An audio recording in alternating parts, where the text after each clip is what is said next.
Bishop and I counsel. That's part of the role of a chapel. You also advise your leadership. And so he said, I just don't know what to do, Jenna. I can't deny that the Spirit told me to do this. And I said, Bishop, I don't think you did anything wrong. He said, I don't either, but I have to stay in this box. And I said, Bishop, I feel like Jesus is not in a box. Jesus was never in a box. You look at Jesus's life, he's condemning people for living by the letter of the law and not by love. He's like having some pretty strong words for Pharisees and Sadducees. I said, I think in this church, we might be having death by manual. And so now I always think of this line, death by manual. Like, if we can't explore with God and partner with God and minister to others because we're so worried about the box the manual gives us, I personally believe we're missing out on opportunities. Jesus line if they live righteously. It is time for another episode of the Cultural Hall, and I'm excited to be inviting in Jenna Carson. Now, maybe that name sounds familiar to you. Maybe you remember a couple of years ago when I said, hey, we'll have to try and get Jenna here in the Cultural Hall. Well, we did it. She came. She's here. 2 years and some change, but we were able to get her in and talk all about her story. Jenna, welcome. Thank you so much. I had to give you a hard time at least at one point. So I'm glad that we're able to have this chat. I think it's going to be super beneficial. I wonder if maybe the best way that we can get to know you is give us a story, gather us around and tell us a little bit about how you became endorsed as a chaplain by the Church of Jesus Christ of Latter-day Saints. Well, there were several endorsements. So it started, okay, I'll start in 2015. I went to grad school to study religion, and that's when what a chaplain is. And I was like, this is for me. This is my jam. Like, this makes sense. And I felt God was calling me to military chaplaincy. Now pause real quick.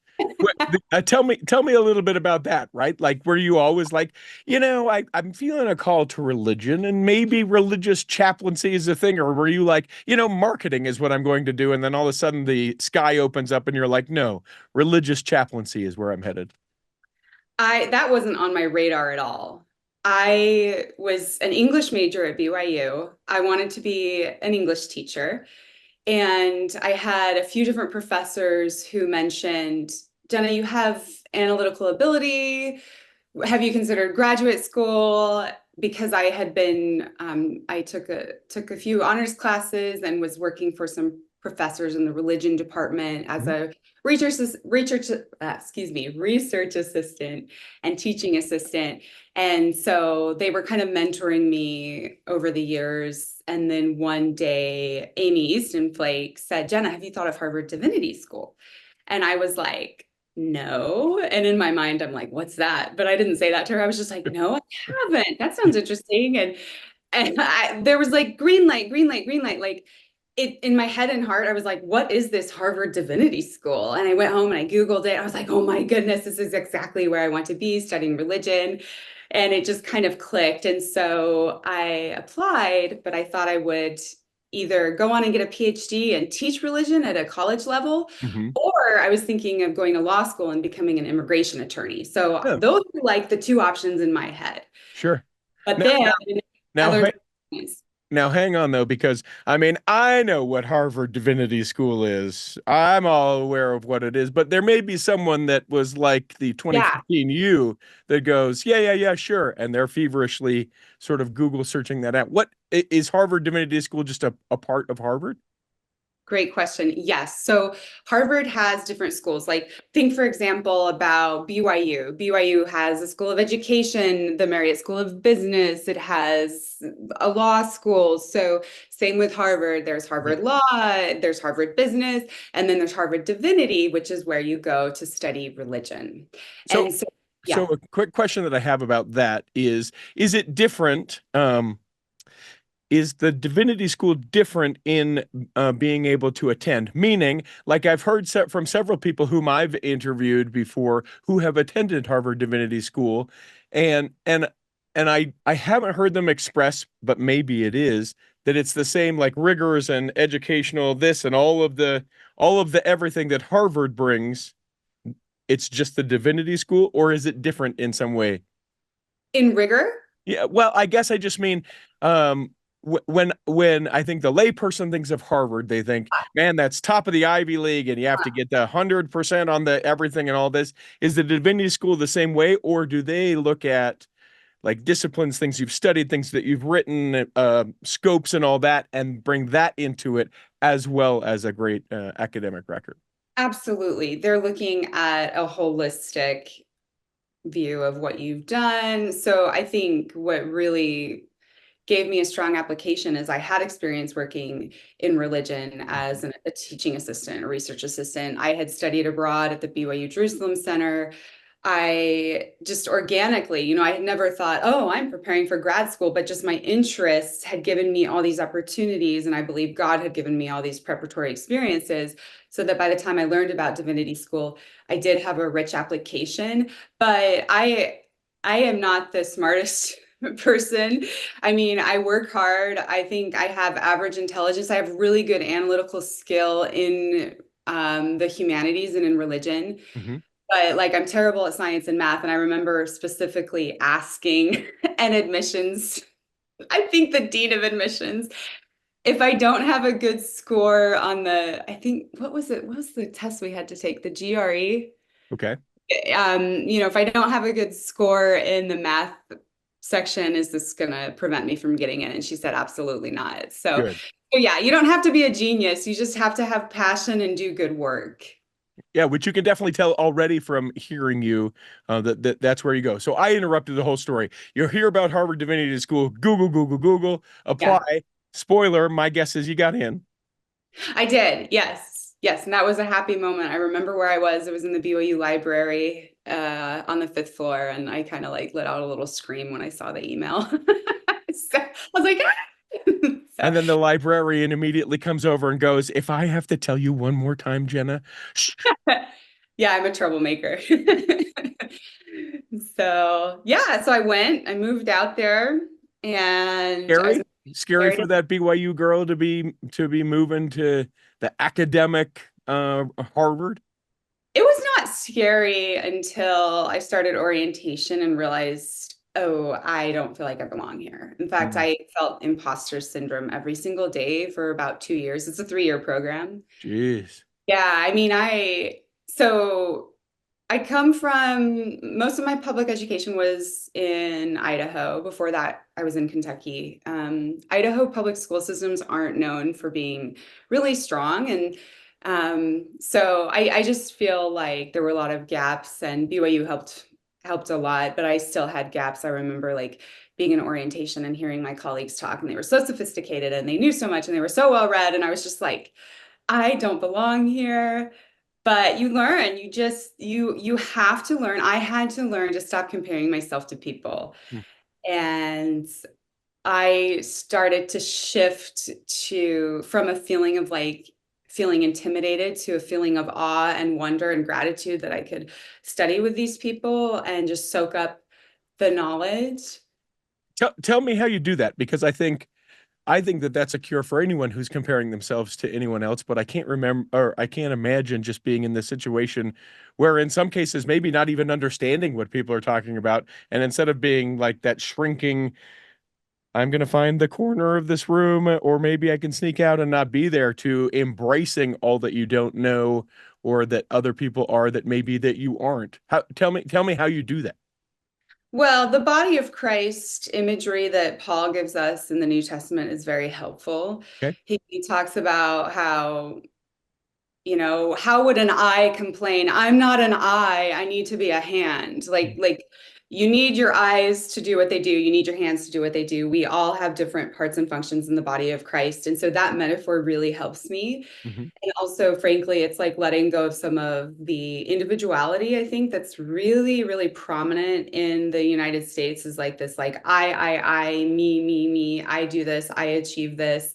I think having more of a collaborative mindset, like, I need my teammates, I need people, I can't do this alone. We're better together. Like those are kind of cliches, but they're also very true. And I use this all the time. Like I still feel imposter syndrome. I felt imposter syndrome in all of my chaplaincy work. I still do. So it's really, for me, it's like a daily mindfulness practice in prayer. Like, God help me, like, let go of any like ego of this is about me, because it's not about me. Like my work is not about me, it's about service. And so when I can let go of like having to know the answers, having to be right, and just have a collaborative mindset, that really helps me. Was there ever a time within that imposter syndrome, especially those first 2 years, where you're like, I'm out, Jenna out, this was cool, let's No, go? never. In fact, I leaned into it. I mean, I don't think anyone would have known I was feeling imposter syndrome, because I loved every moment at Harvard Divinity. Like I had colleagues say things to me like, I don't think anyone loves this place more than you do, Jenna. So I was just like a kid in a candy shop or like a toy store, like just my eyes were being open to possibilities and ideas. And I was just like eating it all up faster than I could digest. So no, I would not have left that place unless I were like commanded by God. Hmm. But you did mention 3 year program and 2 years sort of this imposter part of it. Tell me Yeah. what changed for that third year that made you go, hey, you know what? Maybe, puff out chest a little bit, sit up a little taller. Why am I here? I don't think it was quite like that. I think it was more just like you get used to it. You Hmm. get used to seeing rock stars. Like we had, famous people come through Harvard all the time. I remember one time I was walking down JFK Street in Harvard Square, like, and I passed Malia Obama. I Oh, was like, wow. that's Malia Obama. Like you, like Cornell West, Marilyn Robinson. I mean, they come and they talk, and you just learn to like be okay and be like, hi, my name's Jenna. My question is, and then they talk to you like a normal human being. Uh-huh. I think I just realized like there's a level of comfort that comes with time, you know. Mm-hmm. Hmm. So I think it's kind of that metaphor, like sometimes you just have to stay with things and then you figure them out, or you don't figure them out, but you just learn to not be as uncomfortable. So, Did you face this thing upon finishing divinity school that most college graduates sort of get done and they go, now what? They kind of get no. the degree and then they go, huh, Okay, I knew what I wanted, which is to be a military chaplain. okay. I wasn't. When did we get that knowledge? Oh, I had that in 2015 and really solidified in 2016. Okay. And I started pushing. So I felt called. And when I say I felt called, I mean I felt spiritually drawn when I started divinity school in 2015. And then it was 2016 that I started pushing and asking for endorsement. And so it had been with me all along. And when I graduated in 2018, still wanted it, still couldn't get it. So yeah, I actually did have quite a period of time where I didn't know what to do because I wasn't allowed to pursue the career I wanted.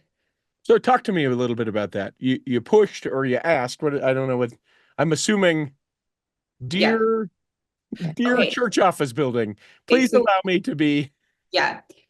Yeah. So there is a Department of Military Relations and Chaplaincy at church headquarters. Mhm, And at the time when I was in divinity school between 2015 and 18, there was well, there still is, there's a director. mhm, And at the time, he was the person that I had to be in communication with. So I believe I emailed him first and told him I felt called to chaplaincy. I know that there might be some obstacles here, but could you please endorse me?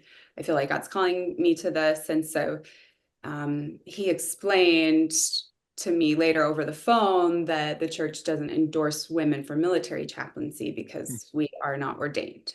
mhm, And so over the years, it took me a lot of phone calls with him and being told no. And then finally it was in 2018. And bless this man, because he's the one who actually suggested that I just take it all the way to the top. mhm, At the time, like in 2016, President Monson was the prophet, and he was like, at this point, I can't help you anymore. Our committee, because there's a committee there, our committee has said no. You'll need to literally write a letter. And so I sat with that information for a couple of years, and it didn't feel right. mhm, And President Monson was quite ill at the time, so mhm. things were not moving, right? Because he was ill. I mean, things were moving, but only the essential things. Sure. it wasn't a good time to ask for a policy change. And so one morning in 2018, I just woke up and the thought came to my mind, you're writing the letter today. And President Nelson was now the prophet. And I have never felt more inspired to write something than I did that day. I got my laptop out. I started typing. The letter just flowed. One draft was all it took. I printed it. I skipped and ran to the mailbox. Like I was in the mountains with my sister and I literally had to like go all the way to the post office. And I just felt like I was floating because I felt like this is going to be received well. Mm, mm. Because I knew it was of God. And sure enough, a few months later, I get a phone call from the director at church headquarters. And he was like, well, Sister Carson, this is unprecedented. But the brethren, the prophet, and the apostles prayed about your name in the temple. And they said yes. Mm. So Wow. I was trying not to scream in joy on the phone. And then I get off the phone. I'm like literally running through the house. It was around Christmas time. So I was home at my parents' house. Mm-hmm. I was running around and my dad was home. He's like, Jenna, are you okay? I'm like, Dad, yes, I'm okay. I'm going to be a military chaplain. You know, I'm like, and it was this like incredible moment. Like, okay, these years of asking, like, it's going to happen. And the prophet prayed about me. Like, you know, it was really, really special. Mm-hmm. Mm-hmm. I want to take a quick break and I want to pick it right back up here. Let's take a break. We'll come back in the second block of the Cultural Hall. Imagine running a small business today. It's challenging. Imaging and internet presence is an absolute must. Even with that, you're still a small star in a bright cyber universe. Now, imagine you have someone who understands how to get your site designed for your talents and then easily searched by potential clients. Imagine Lennon Design. Whether it's strictly a website or a whole package of logo creation, advertising media, and promotional materials, Lennon Design is your partner in business. They'll test the boundaries of their imagination to create something unique for you. When you need creative, affordable design, let it be Lennon Design. Call 801-699-3022 or visit LennonDesign.com. Here in the second block of the Cultural Hall, remember you can always become a Patreon saint of the Cultural Hall. Go to patreon.com/the Cultural Hall, where as little as $5 a month gets you amazing access to tangential conversations about each episode.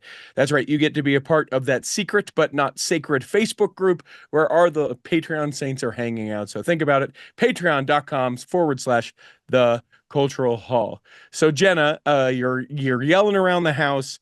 You're saying, I'm a chaplain. I'm a chaplain. Was there anyone in the house that said, what in the world does that mean? And what does that mean to be a military endorsed chaplain? Well, my parents knew because we'd been talking about it and because I'd actually already been working in hospital chaplaincy because the church allowed me to do that. The church was allowing women to do other forms of chaplaincy, but for whatever reason had waited for the military chaplaincy. But a chaplain is a spiritual counselor and provider of religious rites and services. So a chaplain ministers to people of no faith. So it doesn't matter, and these might sound extreme, but literally, like I've worked with Satanists, I've worked with Latter-day Saints, I've the whole spectrum of anything you can think of, Wiccan, pagan, Islam, Judaism, like we're just humanists, like we are here for everyone. And our purpose is to help people find meaning and sources of spiritual strength. And oftentimes when people come to a chaplain, it's on the worst day of their life. Someone has died. They've just received a diagnosis. They're having suicidal ideation. They don't know how to go on with their life. They're having abuse that they're suffering from, having gone through or about to have an abortion, just a wide array of things. And as a military chaplain, we do a lot of preaching. We preach for our congregation. So that's interesting as a Latter-day Saint. So I I tend to preach a generalized Protestant service. I did that in the prison. I used to be a prison chaplain, and now I do that in the Air Force. So we have a wide array of responsibilities. We officiate funerals and weddings, and it's really cool. We pray a lot. And in the military, we give a lot of like invocations at kind of high profile events, like ceremonies and things. So we're also in the military, in the public eye a lot, and we're also officers Mm. in the military. And so we're held to a certain standard of conduct that is an additional responsibility that I wouldn't have as a civilian chaplain. So you mentioned that there may be some unique either firsts or challenges, or however we want to couch that, with being a Latter-day Saint chaplain. As a quick aside, are there other denominations that um, don't allow women the priesthood whom have chaplains in a situation like you are, or in those organizations have those different faith traditions said, nope, no chaplaincy for you, said group and women? Yes, my understanding is that Catholics do not have women chaplains. I could be wrong. I Mhm, just haven't seen any. mhm. There are priests who are chaplains. I'm sure there are several Christian denominations who are not endorsing women as chaplains.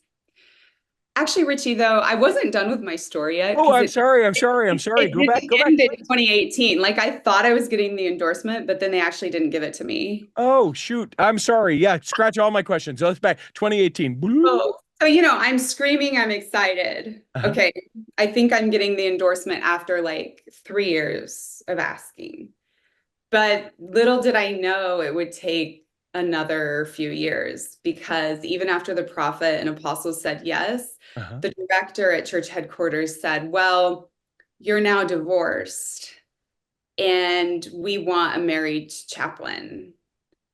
And so his committee decided not to give me the endorsement. Oh, geez.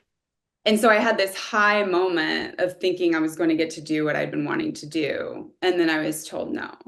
Uh, And so I debated what to do. I debated whether or not to write President Nelson again and tell him what had happened. But as the years progressed, I didn't feel like it was right. For whatever reason, when I would go to write him a letter, I just had kind of that stupor of thought, it wasn't flowing. mhm. And so that's when I ended up doing more hospital chaplaincy, doing prison chaplaincy. But I was still pushing. I was still, every so often, the Spirit would tell me, like, call church headquarters again and ask again. And so I was still having that dialogue with the director. And finally, I just begged him. I was like, okay, if you won't endorse me for active duty, will you please endorse me for the reserves? And so I believe it was 2021, I got, yes, we'll endorse you for the reserve. Or maybe it was 2020. I don't know. Sorry. I need to like revisit. But the point is that it was this progressive thing that took about 6 years. And then finally I got the endorsement for active duty and began my work as an active duty military chaplain in 2022. And so it was a series of like ups and downs, heartache, being told no, then yes, then no. And it was really hard.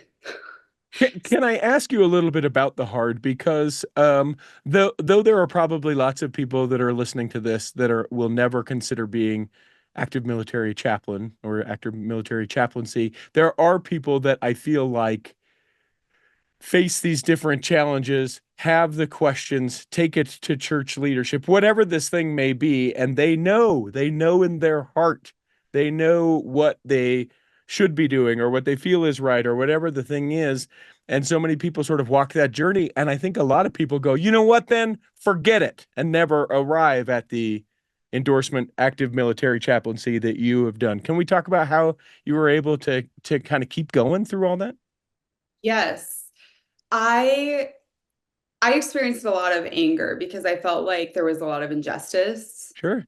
and I would repeatedly take it to the Lord. And that practice was a very embodied, like, like laying on the floor, like crying, praying, like begging God for help, like take this anger from me, help me know what to do. writing it out, like I came to this point where I wrote all my dreams down, and I wrote, I give these all to you, God, because I have no control now. I'm not able to do this thing that you called me to. And so it was really like this ruthless pursuit of divine communion, because God was the only one who wasn't disappointing me. Mm. Mm. Because I didn't believe it was God's fault that I was being told no. Yeah. And I don't think everyone can hang in there for however decades it takes, and being told no. Like, my journey was only about 6 years, but some people are working for change for decades and not seeing the change. And I think that God may call them to use their talents and gifts elsewhere, and or to protect their mental health elsewhere. Mhm. So I am not surprised when people feel called to leave, because at some point, if there's more harm being done than nourishment, spiritual nourishment, I don't know how someone can. I just don't want people's lives to be filled with this heartache and not get any payoff. And so, does that make sense? Yeah. Yeah, I just feel that, like, I used to be really, when I was younger, I just thought, oh wow, when people leave the church, they're just like giving up. And I had judgments. I'm talking about a pretty young age. And Yeah. now I'm just like, oh no, like, to preserve sanity and health, like, you may need to step away from the struggle, because it is a struggle. And had God at any time called me to leave, I would have left. But God didn't. God called me to stay. Yeah. It's when you're talking about them sort of pushing back and saying, well, we'd like our female chaplain that we endorse to be married. It's funny how our mind sort of would probably take those, answers like that or circumstances like that and be like, okay, so what you want me to do is be unhappily married. You would prefer that I was still in an unwelcomed situation to be able to do this, or because I am a woman, I have, I'm unable to do this. I've studied this, I know this, I'm do this, I'm called to this, but because of a thing that I can't change, that you're asking me to be true to, the answer is no. That, to me, I obviously, being a man, don't have that experience, at least in that way, but I can't imagine being able to be patient through that and just being like, okay. Thank you so much for your empathy and compassion. It was not okay. I mean, it was dark nights of the soul.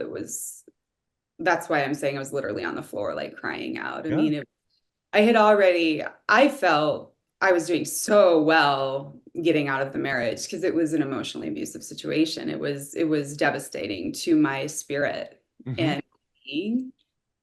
And so I felt like I had turned a page. I was doing really well. And actually, there needed to be healing, of course, after every divorce or end of any relationship. There's a period of healing, but ironically, I was in a better place. Yet I was being told that I needed to be in a marriage, and I'm like, well, how long is it going to take me to find somebody? And I'm not just going to go marry someone so I can do my job. Right? Like, I'm not just gonna, like, pick the first eligible bachelor and be like, hey, will you marry me so I can get endorsed to do my life's ministry? I do like, though, Jenna, I like the idea of your profile on Mutual being like, what are you here for? To find a husband so that I can be endorsed as a chaplain. I like that. That would have at least caused some clicks, I think, for people to Yeah. go, oh, what? Yeah, you bet. I'll Yeah. marry you. Sure. Let's go. Uh, so let me ask you this, though, because the other side of that, to me, and I've thought this with some situations, not just within the church, but certainly I think that there are some times within the church where, so it's your life's mission, you call, you write, it's put off, it's this, it's the committee, it's all these things, right? And then hey, yeah, you get to do it. And you're like, oh, great, this is great. I'm excited. I love that I'm doing this. And then there's the other part of it. And maybe you're a better person and don't have this part of it.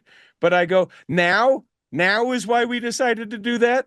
and we sort of get like angry that now it changed when it could have been that way all along, or all of the time that I missed because of that thing.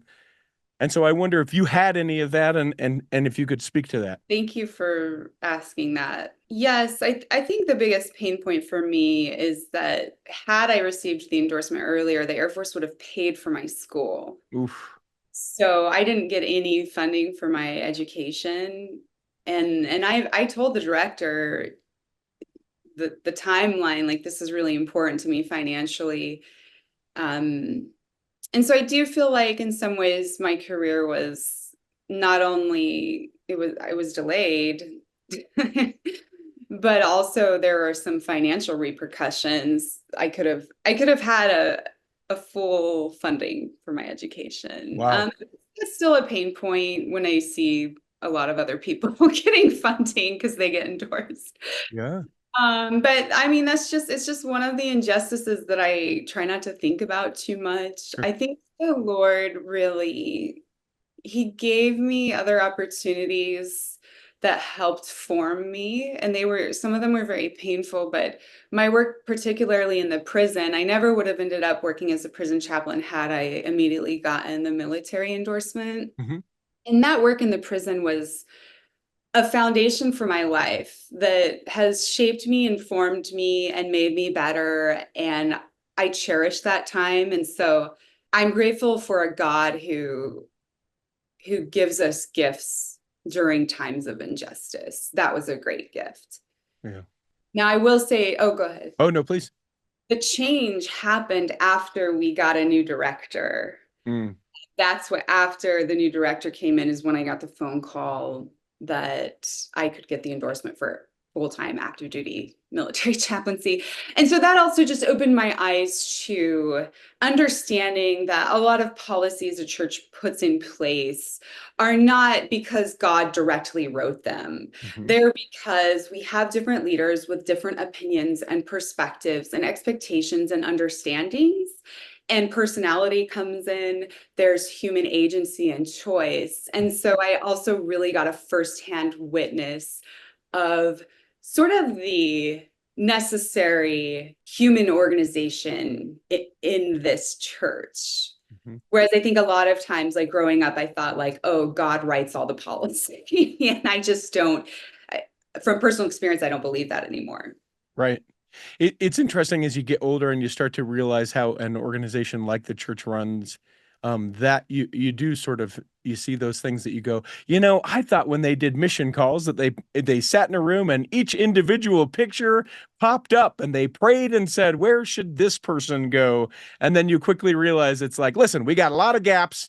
We got to fill them. These people are here. These people are here. Not to say that some of that isn't inspired, but there definitely is far less like magic or mythic, and far more like human behavior, all those things that you mentioned, where it's like, this is my attitude, I am not going to try and push this further because I feel this way. New director, you're in. Yeah, celebration. Yeah, and I do want to say I'm grateful for the former director because he really was like listening to me and and in his own way. I think he was really I think he was trying to figure it out. It's so hard because I certainly don't want to like vilify him or speak ill of him. It's also a matter of like there's some generational differences and things, and I don't know, there are so many factors. Yeah, you put those all on the scale, though, and for those people that are really struggling with things, I mean, you look at LGBT issues in the church, and I know a lot of people go, listen, if the leadership of the church was younger and they understood this from a different perspective that wasn't, an octogenarian or whatever it is, we would be a different church. Why doesn't God allow us to be a different church before waiting for the death of people? I mean, Mhm. that sort of that's a hard thing, because then people go, well, why can't God lead older people to make the changes that need to occur now? I think sometimes let me speak for me. Yep. I think sometimes I put too much on God and not enough accountability on me. So like growing up, my prayer was always like, God, tell me what to do and I'll do it. And I think something that's happening as I'm maturing spiritually and now in my 30s, like my brain is fully developed now. I'm having more and more life experiences. I'm feeling personally that God is calling me to recognize that God wants me to make decisions. Like Hmm. this life is a gift to have agency, to explore, to try things, to make choices. And my understanding now is that God truly will not command in all things, and that I think God commands in very few things. Hmm. And so I would personally see the same for our church. So um, our church is full of sin, institutional sin and individual sin, like any organization. We're sinful. Hmm. That's why we need the grace of God. I don't see this as a negative thing. Our church institution was built on, there were some problems when our church was founded. And I don't think anyone can dispute that. Now, the church is really forthright. We have the Joseph Smith papers. We see how flawed Joseph was.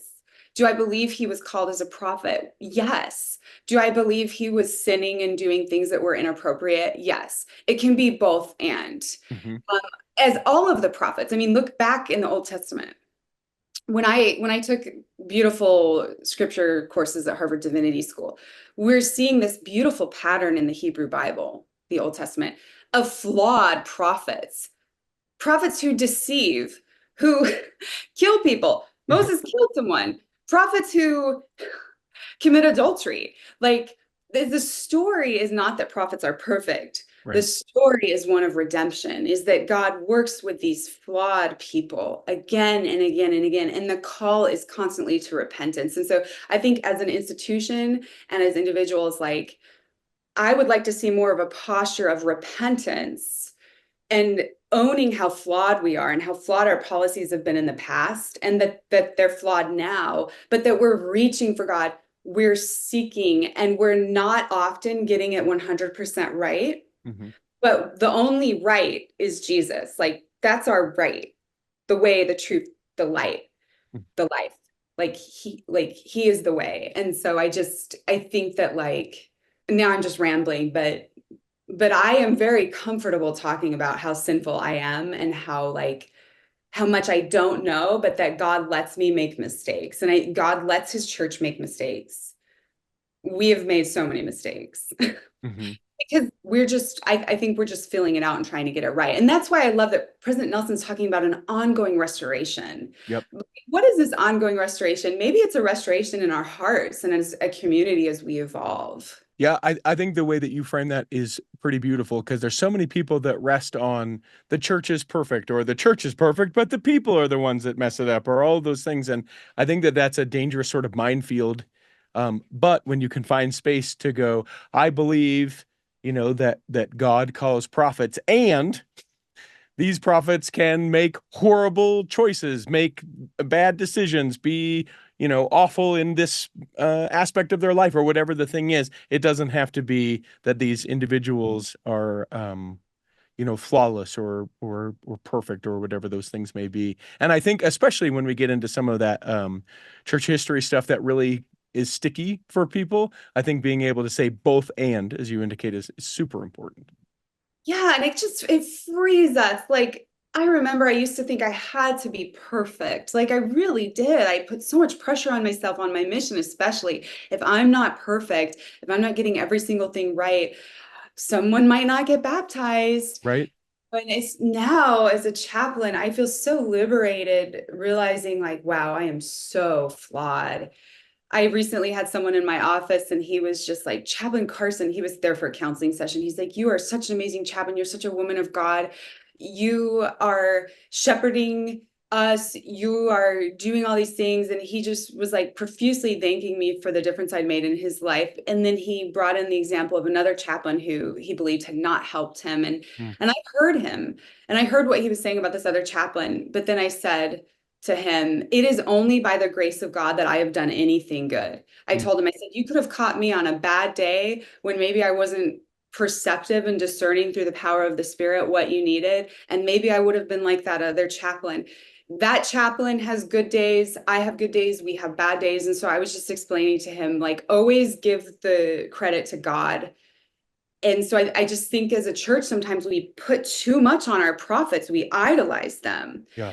And wow, I know for me, I feel so uncomfortable at my low level of ministry compared to the members of the Quorum of the 12 and the presidency who are running a 17 million organization, like 17 million member organization. Like I know how uncomfortable I am when people put me on a pedestal. I can only imagine how uncomfortable it would be for them, for people to always think that they are always speaking for God. Like we have bad days. We have days, and I'm sure they have bad days. Let's take some of the pressure off, you know? Yeah, I like the idea of thinking of Elder Uchtdorf or something, just having a real bad day. That for some reason I don't wish for him to have bad days. Let me be clear, but the idea of just like a bad Uchtdorf day, I like that it's just like, you know what, I'm grumpy Uchtdorf today. I like that. Yeah, and he's probably still wonderful, Yeah, right? Like, I don't think grumpy Uchtdorf is out like snapping at people and being rude, but he might need some space. yeah. So, anyway. I want to take another break. Maybe a couple hard questions for you. Okay. And also, certainly, the questions that we ask everyone who steps into the Culture Hall. We'll get into that in the third block. We'll be right back.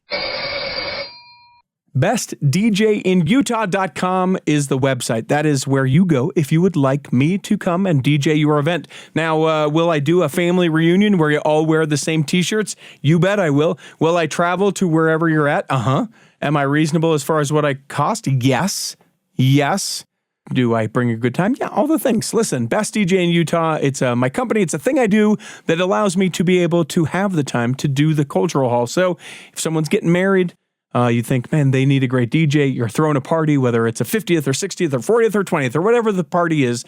I've done them all and would love to be able to do that. An anniversary party, certainly done those. I did a baptism in 2023. Yeah, we did a big dance party at a baptism.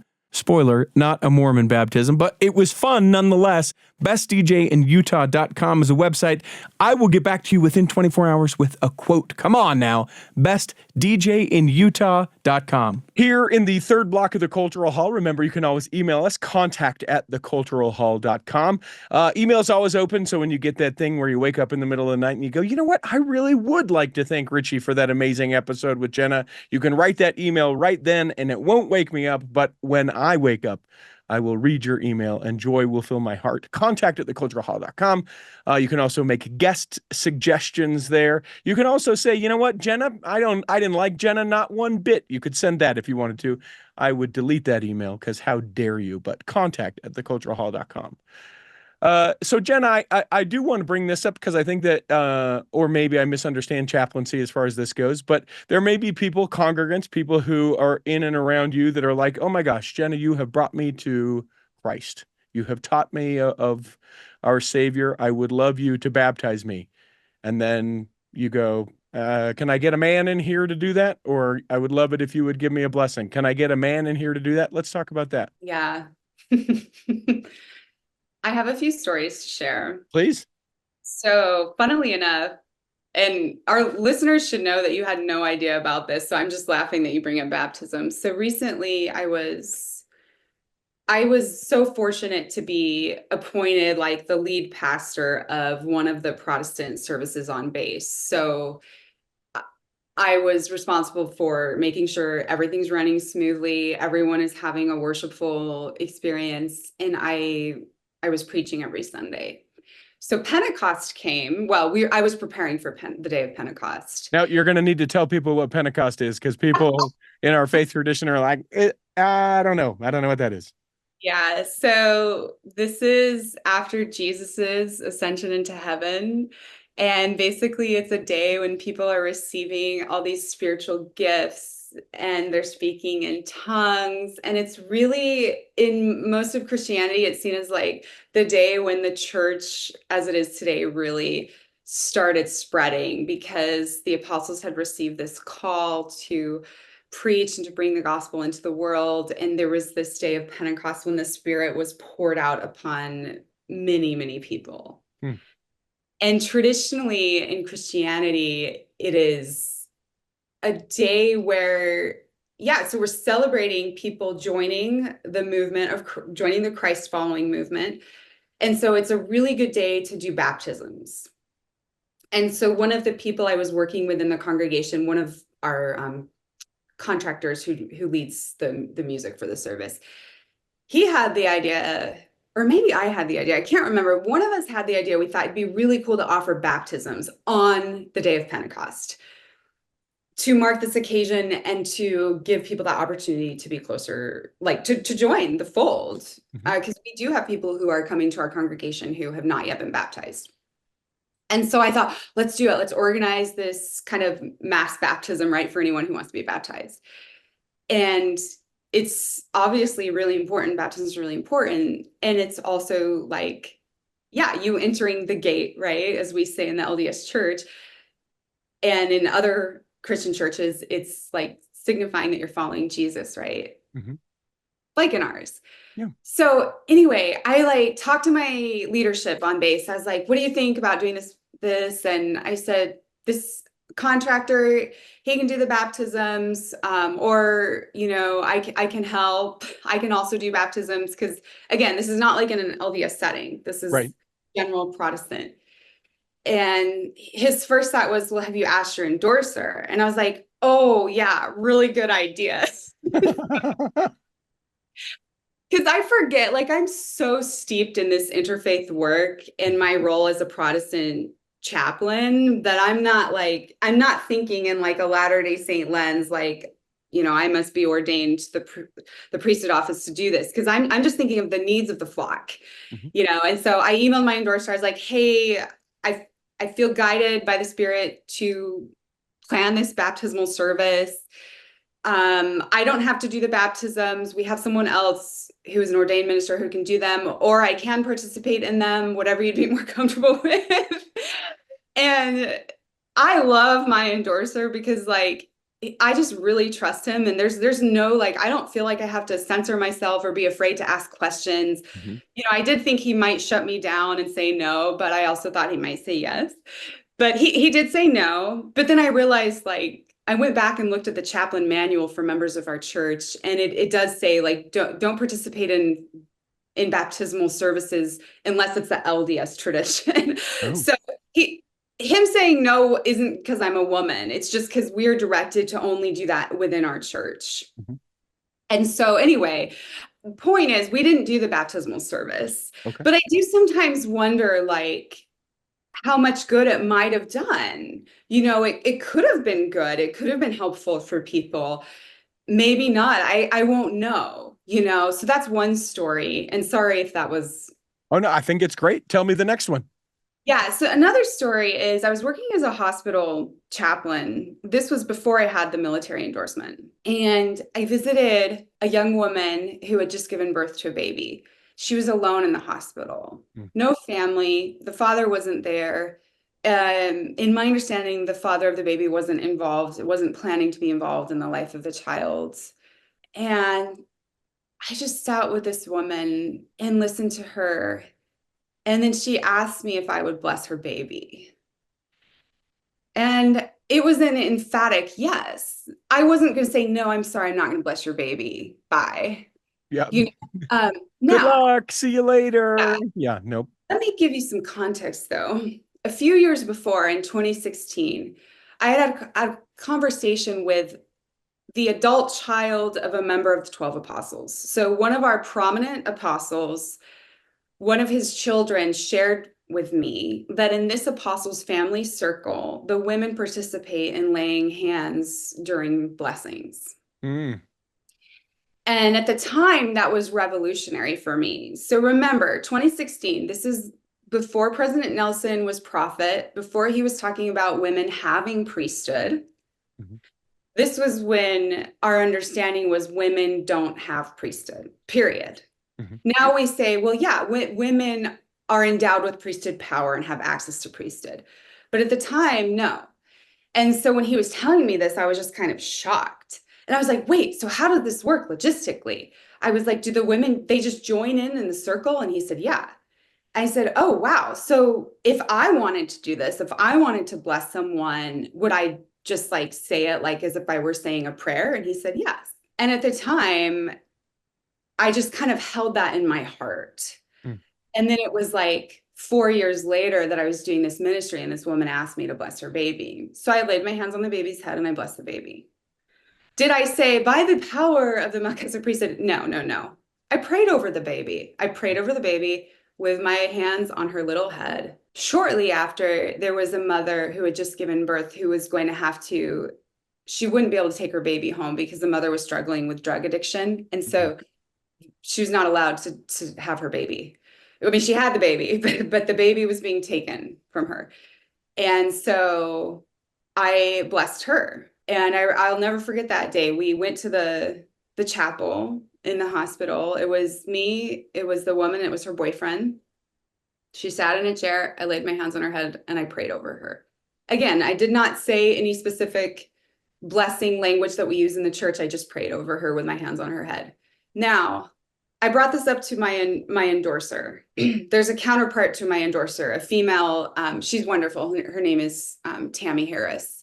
She works in the department, and I told her, I said, this is my experience. And she did say that we're not allowed to do that. So I stopped doing that and haven't done it again. But I share these stories to say that, like, my only desire as a chaplain is to help people who believe in Jesus to come closer to Jesus. And then for people who don't believe in Jesus, I'm going to try to help them, draw closer to their faith's higher power, right? But like, what's hard for me is I'm not thinking like, okay, what can I do? Like, what has the manual said that I can do? I'm not thinking like that. I'm thinking like, what is the need of the mother in front of me who's about to lose her child? Yeah.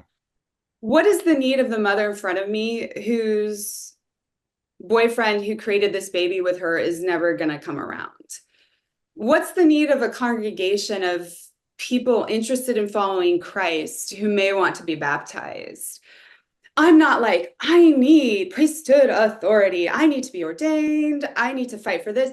It is simply about ministering to the people in front of me. And I cannot tell you, Richie, how many times I've been in a hospital or a prison or the military running around trying to find a male, quote, priesthood holder. I hate that term. I don't think anyone holds God's priesthood. I think it is God's. God holds it. God gives us grace to partner with God. Nobody holds on to it, right? Sorry, I should say in my humble feeling. I just want to serve. And so you ask, like, what happens when you can't do that? What happens is I'm running around trying to find someone who can, and often I don't find the person. And so the person with a spiritual need in front of me has to wait. To quote, a priesthood holder can give them what they need. I'll tell you one more story, and feel free to cut this out if I'm talking too long. Oh, no, you're not talking too much, but that last story is a little heartbreaking. So I'd like you to distract me with another story, please. Okay. One more story. A leader in my local stake church community. He recently was hospitalized, and I went to visit him and I prayed for him. And, we talked, and my goal was to minister to him. Now, he holds a high up position in the stake. Sure. And also I'm a chaplain, and I'm technically like his chaplain. So I go to minister to him. And before I leave, he makes this comment about how there was a young man who came and gave him a priesthood blessing before I came, and how it was very simple. But, it was a good opportunity for him to exercise his priesthood, right? But then he says something that I just felt was so unnecessary. He looked at me, he's like, prayers are nice, but blessings, priesthood blessings, that's what I really needed. And I'm just like, ow. like, it's so interesting that in his eyes, my ministry as someone who has felt strongly called of God to be a chaplain, strongly called to this work, it doesn't mean as much to him as a young man who, is still trying to figure out things and might not have gave him a very powerful blessing, but it was still a blessing. And I don't think I'm better than him in any way. And I don't think it's about that. I don't think I should be comparing myself to a young man who's been ordained to priesthood office. I just think that it's interesting that the mentality is that a young man without a fully developed brain could be more powerful in ministry because he's a man. I just wish that that person hadn't have said anything to me, because then I felt like, ooh, well then, so did you not want me to come? It was Yeah. kind of confusing to me. And that person has said comments to me like that before. And so it just kind of hit a nerve. I was like, ooh, I was almost like embarrassed for being there. And I Oh, just don't want women to be embarrassed for offering our spiritual gifts, and it's something I keep thinking about. yeah. One of the things that you said kind of in the depths of that second story, which geez, I don't know and will never know what this feels like. And I'm so sorry, because I know that you, not sorry like I pity you or have anything like that, but I can't imagine as one who, for me, like like injustices and when things aren't fair, that is so hard for me. And we could talk for an hour or two about fair or whatever, but like hearing things like this, I just want you to know, I'm fumbling through the words, I'm horribly doing this right now, but I just want you to know that like the things that you go through matter to me. I can't do anything about it, but I want you to know that it's not just like, cool story, Jenna, I got another question for you. Like I feel it and I hear it and all that. One of the things that you said within the depths of the second story was, you said, talking about like, well, does the manual say I can this, and how do I do that? And that was huge for me, because I think so often within the church, maybe it's just life, maybe our lens is from the church, but I think we go, well, can I do this? Can I not do this? Can I whatever? And then this, and the technicality in this. And instead, if we could just be like, Jenna, what can I do for you? I am in tune with your spirit. And what do you need at this time? We would be far better suited than 32.1/F says that I can administer in this way. And I just think that's a tremendously valuable lesson, far more than let me check the book. Thank you so much, Richie, for saying that. I agree. I agree. And one more story, if Yes, that's please. okay. Yeah. Please feel free to cut this, but I have a bishop right now who I just am so blessed to get to work with him. And he's very pro woman, but most importantly, he's pro Jesus and pro following the Spirit, right? That's like his priority. And he, for a long time, was feeling a spiritual impression to help a woman in his congregation bless her children, because her husband wasn't able to and won't be able to, as far as we can tell, due to just removing himself from the church. And so this was weighing on the bishop, and he was praying for, I believe, an entire year about this. And so in his understanding, he, through revelation, came up with an idea and a solution. And he invited the mom to join him in blessing the children. Mm. And so in his mind, it was through his priesthood that she was kind of joining in, and then she became the mouthpiece. And after she had this incredible experience, she got up and testified about it in sacrament meeting, in fast and testimony meeting, about how she with Bishop blessed her children. Now you can imagine that caused some concern. I was jumping out of my seat. I was looking at my friend next to me. I'm like, did you hear what she's saying? I was like so excited. Well, stake president, people tell the stake president. Sure. And I love my stake president, really close to him, really close to Mrs. President, his wife. Love her. They minister to me. I go to their home. They literally feed me, and they feed me spiritually as well. I go to him for blessings as well. I go to my bishop and my stake president. Love him. Of course, he's thinking what is proper, right? He has to think in the manual. He has to keep order, because we're a church of order. So he told the bishop not to do that again. It's not in the manual. So bishop tells me about this, because bishop and I counsel. That's part of the role of a chapel. You also advise your leadership. And so he said, I just don't know what to do, Jenna. I can't deny that the Spirit told me to do this. And I said, Bishop, I don't think you did anything wrong. He said, I don't either. but I have to stay in this box. And I said, Bishop, I feel like Jesus is not in a box. Jesus was never in a box. You look at Jesus's life, he's condemning people for living by the letter of the law and not by love, right? He's like having some pretty strong words for Pharisees and Sadducees. I said, I think in this church, we might be having death by manual. And so now I always think of this line, death by manual. Like, if we can't explore with God and partner with God and minister to others because we're so worried about the box the manual gives us, I personally believe we're missing out on opportunities to do good in the kingdom. And that's my concern as a woman. After seeing the power of my ministry, not because of me, but because of the grace of God, after seeing that God works through me just like he works through men, I can't unsee that. I also have an obligation as an endorsed chaplain by the Church of Jesus Christ of Latter-day Saints to do what I am told by my endorser. And I will get in line every time. I will get in line, which is why I don't lay hands anymore when I pray over people. I'm not going to try to organize baptisms. That is my responsibility and duty. And I have questions, and I'll keep asking questions. As long as the church will have me and endorse me, I will keep asking my endorser questions. And I'm so grateful that the church now is more open to people asking questions. One of the things that strikes me within our whole conversation, and as we get to kind of the waning moments of this whole thing, the phrase that you hear within popular culture, if you can't see it, you can't be it. And for a generation now of women, you are a pioneer, whether you've considered yourself that way before or not. Talk to me about the weight and responsibility of being a pioneer as a female chaplain.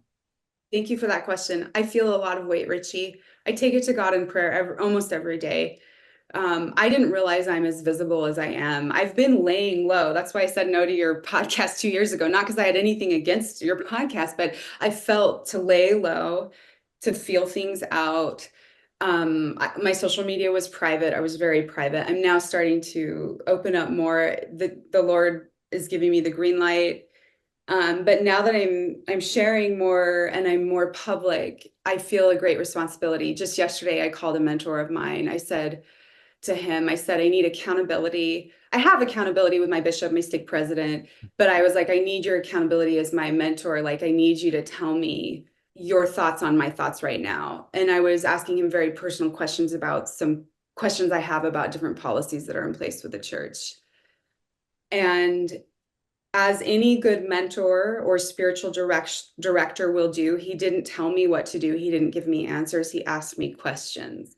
And so I share this with you just to let you know that, like, one of my roles and responsibilities as a quote pioneer and someone who's visible representing the church is to always try to walk in truth by the power of the Spirit and speak truth and have integrity. And so I have obligations to the institution, and then I also have obligations, most importantly, to God.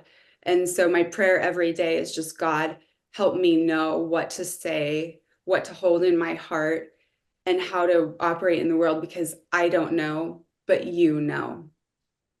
All right. Well, we have 3 questions that we ask everyone who steps into the culture hall. So I'll ask those of you right now.